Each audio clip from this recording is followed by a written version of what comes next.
Welcome students of 9th class. बच्चों, कल हमने एक्सरसाइज 2.4 से क्वेश्चन नंबर 1, 2 और 3 किया था और क्वेश्चन नंबर 3 से मैंने बच्चों आपको एक पार्ट करवाया था।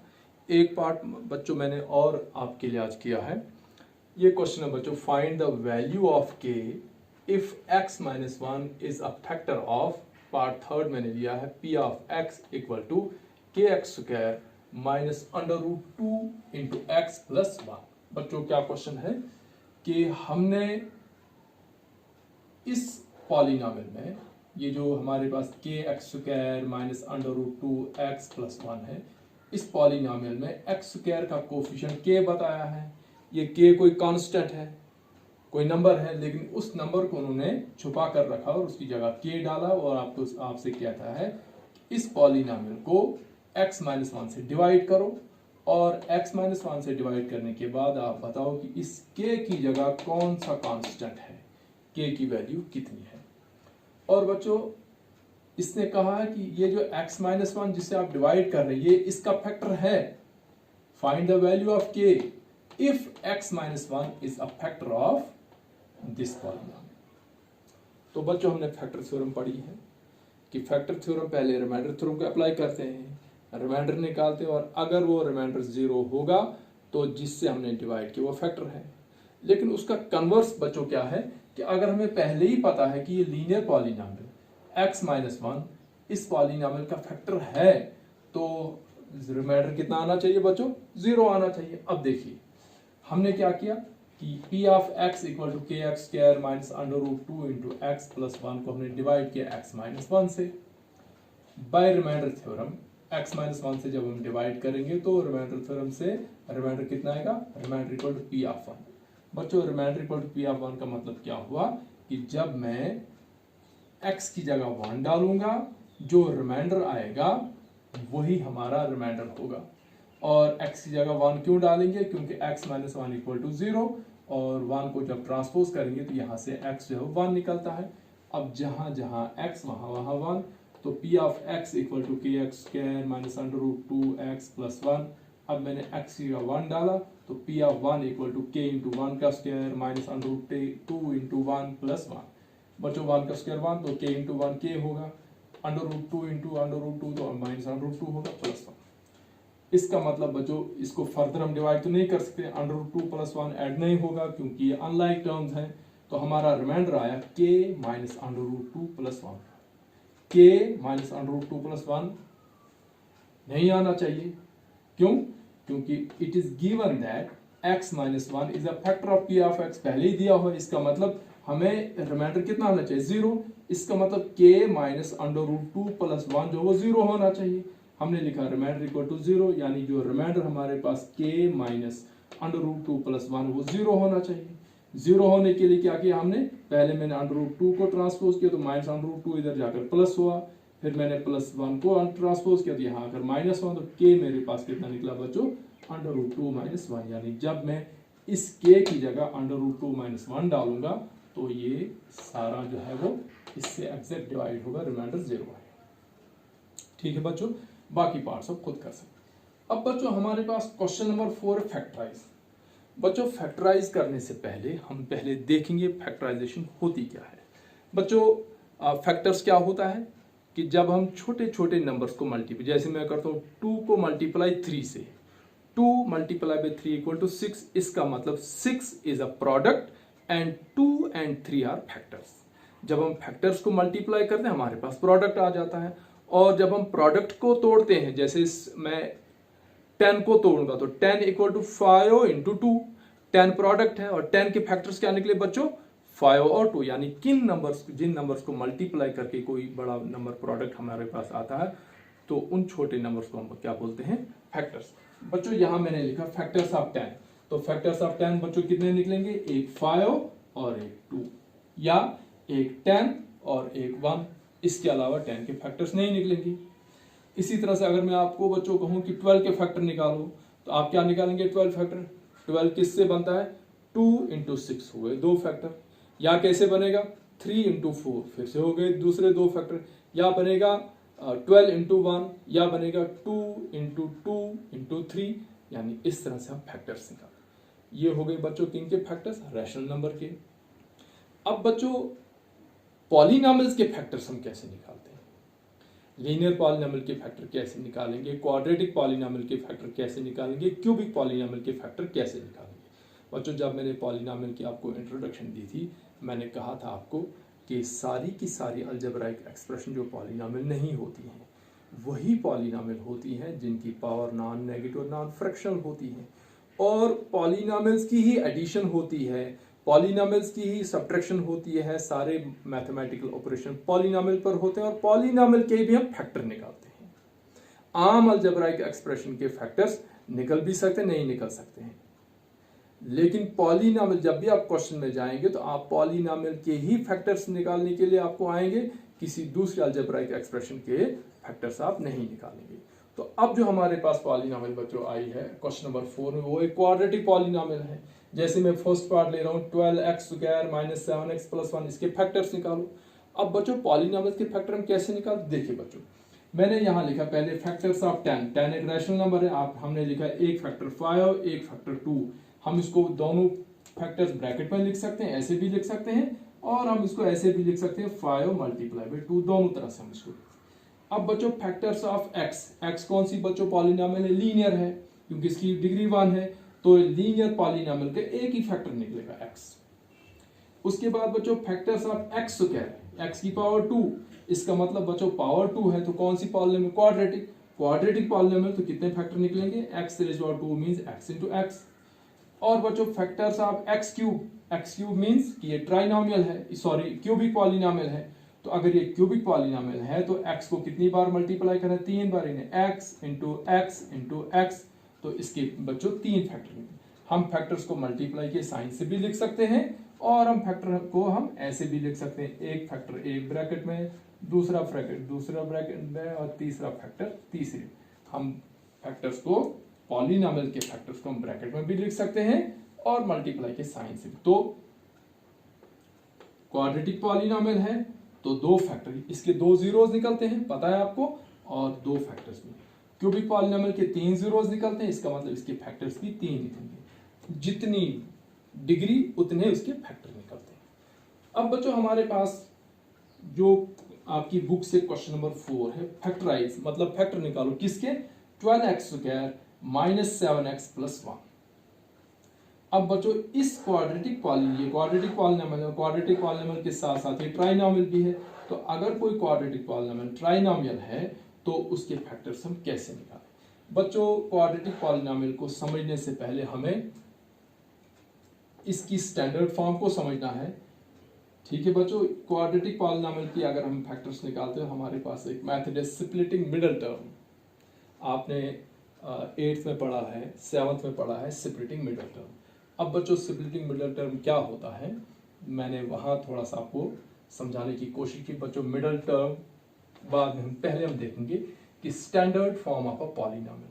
बच्चों स्टैंडर्ड फॉर्म ऑफ पॉलिनॉमियल किसको कहते हैं, कि इंक्रीजिंग या decreasing order of the power in a polynomial is called its standard form. जब हम किसी पॉलिनॉमियल को उसकी पावर को इंक्रीजिंग ऑर्डर में लिखें या पावर को डिक्रीजिंग ऑर्डर में लिखें तो उसको हम बोलते हैं स्टैंडर्ड फॉर्म ऑफ पॉलिनॉमियल। जैसे मैं एग्जांपल यहां लिखता हूं, मैं लिखता हूं यहां ax³ सबसे बड़ी पावर मैंने क्यूब रखी। अब जो दूसरी पावर आएगी bx², पहले पावर वेरिएबल की 3, अब पावर वेरिएबल की 2, फिर तीसरी पावर आएगी cx, अब x की पावर 1 प्लस d एक कांस्टेंट, यहां x की पावर 0। बच्चों मैंने पावर को डिक्रीजिंग ऑर्डर में लिखा, तो ये हो गया स्टैंडर्ड फॉर्म। हम इसको ऐसे भी लिख सकते हैं dx0 plus cx1 plus bx² plus ax³, वो भी बच्चों स्टैंडर्ड फॉर्म आ गई। So what is standard form of a polynomial, कि जब हम वेरिएबल को उसकी पावर के हिसाब से इंक्रीजिंग ऑर्डर में लिखेंगे या डिक्रीजिंग ऑर्डर। और जब हम क्वाड्रेटिक पॉलिनॉमियल लिखेंगे तो पहले आएगा ax², फिर आएगा plus bx plus c, x की पावर 2, यहाँ x की पावर 1, और कांस्टेंट के साथ जो x होता है उसकी पावर 0 होती है। ये बच्चों आगे स्टैंडर्ड फॉर्म। और अब आपने देख लिया स्टैंडर्ड फॉर्म में कि स्टैंडर्ड फॉर्म में नंबर 1 पर स्क्वायर होगा क्वाड्रेटिक पॉलिनॉमियल की, और जो मिडल में होगा वो x होगा, और नंबर 3 पे हमारे पास कांस्टेंट, जैसे मैं यहां लिखता हूं 7x² माइनस 12x प्लस 5। बच्चों ये क्या है, standard form of a quadratic polynomial, सबसे बड़ी पावर x², फिर x और फिर 5। अब बच्चों मिडिल टर्म कौन सी है, मिडिल टर्म यहां 12x है। अगर बच्चों यही पॉलिनोमियल ऐसे है कि 7x² प्लस 5 माइनस 12x, अब बच्चों मिडिल टर्म कौन सी है, मिडिल टर्म फिर यही है, क्योंकि मिडिल टर्म हम स्टैंडर्ड फॉर्म से देखते हैं। ये 5 एक कांस्टेंट है, ये नंबर 3 पर होगा, x² जो है वो नंबर 1 पर होगा, मिडिल टर्म बीच में हमेशा x वाली टर्म हो। आपको एग्जाम में कभी कभी कंफ्यूज करने की कोशिश की जाएगी, आपको पूछा जाएगा कि बताओ यहाँ मिडिल टर्म कौन सा। मैं यहाँ लिखता हूँ 7 माइनस 3x² प्लस 4x। बताइए बच्चों मिडिल टर्म कौन सी है, 3x² मिडिल टर्म बिल्कुल नहीं, क्योंकि x² वाली पहली टर्म होगी, x वाली ये वाली टर्म बच्चों मिडिल टर्म है, और कांस्टेंट हमेशा तीसरे नंबर पर होगा। और जब आप इस क्वेश्चन को कर, पहले आप इसको लाएंगे स्टैंडर्ड फॉर्म में, पहले लिखेंगे आप इसको माइनस 3x², फिर प्लस 4x, फिर प्लस 7। अब ये हमारे पास मिडिल टर्म आ गई।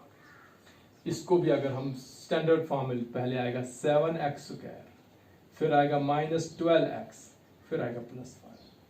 अब मुझे बताओ बच्चों यहाँ कि 6x प्लस x², यहाँ बच्चों मिडिल टर्म कौन सी है, फिर से यहाँ मिडिल टर्म है 6x, क्योंकि यहाँ तीसरी टर्म है ही नहीं, कांस्टेंट है ही, तो उसको हम 0 मानेंगे।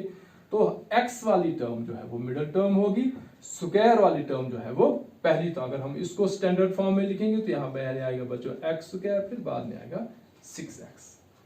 तो इस तरह से बच्चों हम क्या पढ़ते हैं, ये standard form of a polynomial. और standard form of a polynomial में बच्चों एक ही चीज का ध्यान रखेंगे कि अगर क्वाड्रेटिक पॉलिनोमियल है उसमें 3 ही टर्म्स है, जहां x हो, स्क्वायर नहीं हो, कांस्टेंट नहीं हो, खाली x हो, वो चाहे कहीं भी हो, तीसरे नंबर पर हो, पहले नंबर पर हो, वो उसको हमेशा आप कहां लाएंगे, वो कहां होगी, हमेशा मिडिल टर्म। उसको पहले स्टैंडर्ड फॉर्म है, तो किसी भी क्वाड्रेटिक पॉलिनोमियल को जब आपने स्टैंडर्ड फॉर्म में लाना है तो बच्चों पहले सबसे बड़ी पावर, उसके बाद उससे छोटी पावर, और उसके बाद उससे छोटी पावर। मैं यहां लिख रहा हूं ax² plus bx plus c, this is standard form of a quadratic polynomial. अब बच्चों जो स्प्लिटिंग मिडिल टर्म वाला मेथड है, क्योंकि जब हम क्वाड्रेटिक पॉलिनोमियल के फैक्टर्स निकालते हैं तो वो क्वाड्रेटिक पॉलिनोमियल के फैक्टर्स रैशनल नंबर की तरह नहीं निकालते। जैसे हम 35 का निकलेंगे तो 7 मल्टीप्लाई बाय 5 35, लेकिन क्वाड्रेटिक पॉलिनोमियल हो या क्यूबिक पॉलिनोमियल हो, उसके फैक्टर्स हम डायरेक्ट नहीं निकाल सकते हैं।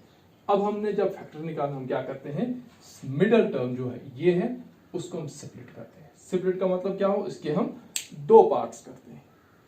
अब देखो मैंने यहां पे क्वेश्चन दिया, जैसे बच्चों हमारे पास है 12x² माइनस 7x प्लस 1। बच्चों यहाँ मिडिल टर्म हमारे पास पहली टर्म है x², ये मिडिल टर्म नहीं हो सकती है, 1 है कांस्टेंट, ये भी नहीं हो सकता, माइनस 7x हमारे पास है बच्चों मिडिल टर्म। मैंने यहाँ 2 पार्ट्स किए, मिडिल टर्म जो देखो यहाँ x का कोएफिशिएंट कितना बच्चों b, तो मिडिल टर्म b है, bx है, ये मैंने बच्चों यहाँ मिडिल टर्म लिखी -7, हम चाहे -7x भी लिख सकते हैं।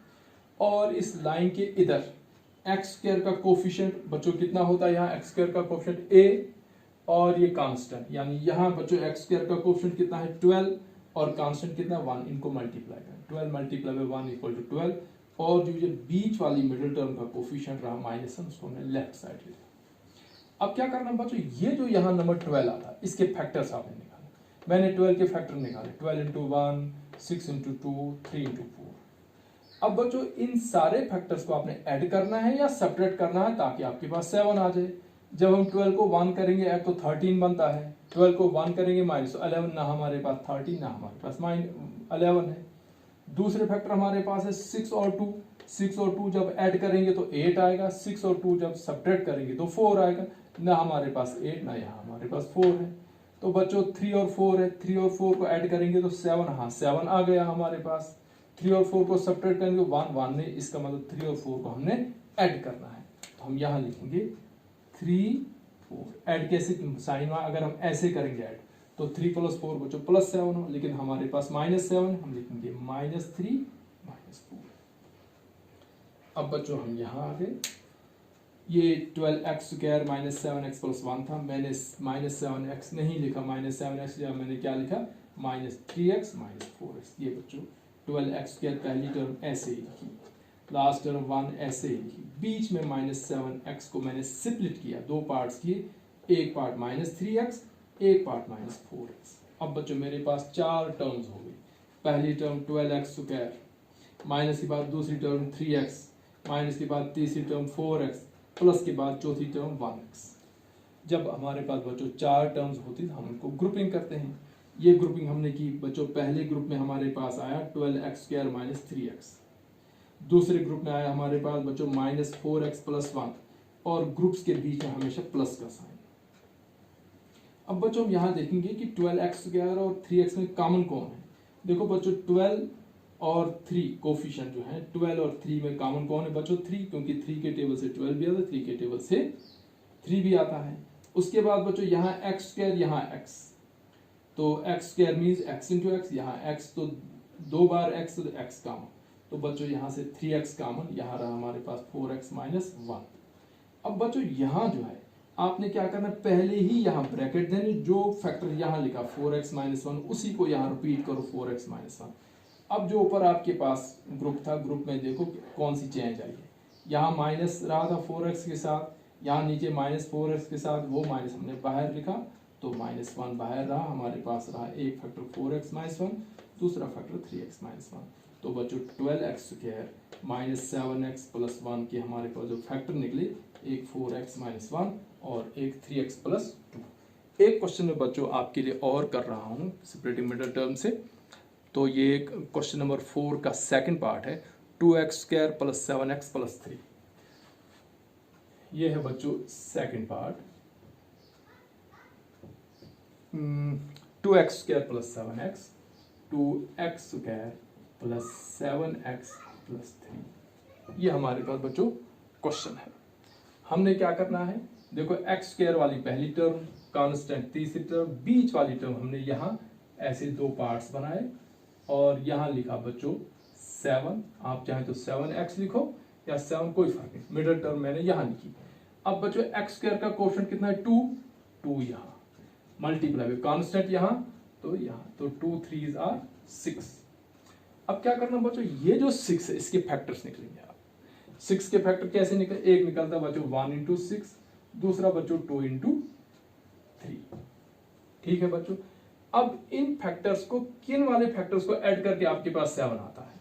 जब हम बच्चों 6 और 1 को ऐड करते हैं 7, वेरी गुड, आया 7 हमारे पास। अगर माइनस करेंगे तो 5 नहीं, इसका मतलब 6 और 1 को हम 5 माइनस नहीं कर सकते। दूसरे फैक्टर बच्चों 2 और 3 ऐड करेंगे तो 2 + 3 5 आएगा, सब्ट्रैक्ट करेंगे तो 3 - 2 1 आएगा। हमारे पास ना 1 है ना 5, इसका मतलब हमने 1 और 6 को, ये लिखा 1, ये लिखा 6, और इनको क्या करना हमने ऐड। ठीक है बच्चों, अब हम यहाँ आएंगे, पहली टर्म को ऐसे ही लिखेंगे 2x²। इस 7x की जगह हम क्या लिखेंगे, एक लिखेंगे, एक साइड लिखेंगे 1x, दूसरी साइड लिखेंगे 6x, और ये +3 बच्चों ऐसे। अब हो गए हमारे पास 4 टर्म्स, 1 2x², 1x, 6x, और अब इनको ग्रुप करेंगे हम। पहले ग्रुप में आएगा 2x² + 1x, दूसरे ग्रुप में आएगा बच्चों 6x + 3, और ग्रुप्स के बीच हमेशा प्लस का साइन। अब बच्चों यहां से देख रहे हैं आप कि यहां भी x, यहां भी x कॉमन, यहां से रहा बच्चों 2x, और यहां से रहा बच्चों 1। अब बच्चों यहां ब्रैकेट पहले ही, और ये 2x + 1 यहां दोबारा लिखो 2x + 1। ठीक है बच्चों, अब देखो यहां 6x था, यहां 2x है, इसका मतलब 6x से 2x जब यहाँ रहा तो मल्टीप्लाई करके बाहर कौन आएगा, और देखो बच्चा यहाँ 1 आया, यहाँ 3, इसका मतलब 3 जो बाहर, क्योंकि 3 2s are 6, तो 6x को जब हम 3 से मल्टीप्लाई करेंगे 2x अंदर, 2x रहा, जब 2x अंदर रहा इसका मतलब 3 जो है वो बाहर रहेगा। अब बच्चों हमारे पास 2x + 1 यहाँ भी, 2x + 1 यहाँ भी, 2 टर्में हो गई। प्लस से पहले हमारे पास आया x × 2x + 1, प्लस के बाद आया 3 + 2x 3 इंटू 2x+1, तो 2x+1 जो ब्रैकेट वाला फैक्टरी फिर कॉमन है, फिर सेम है, हमने ऐसे लिखा 2x+1 एक फैक्टर, दूसरा फैक्टर हमारे पास है x+3। तो ये बच्चों इस तरह से हम फैक्टराइजेशन करते हैं बाय सेपरेटिंग मिडल टर्म। तो बाकी पार्ट्स बच्चों आप खुद ट्राई करेंगे, अपनी तरफ से पूरी कोशिश करो। फिर भी अगर कोई कंफ्यूजन आपको होता है, नहीं निकलता है, मेरा कॉन्टैक्ट नंबर आपके पास है, आप मुझे कॉल करेंगे और मैं आपके डाउट्स क्लियर करूँगा। Thanks for watching.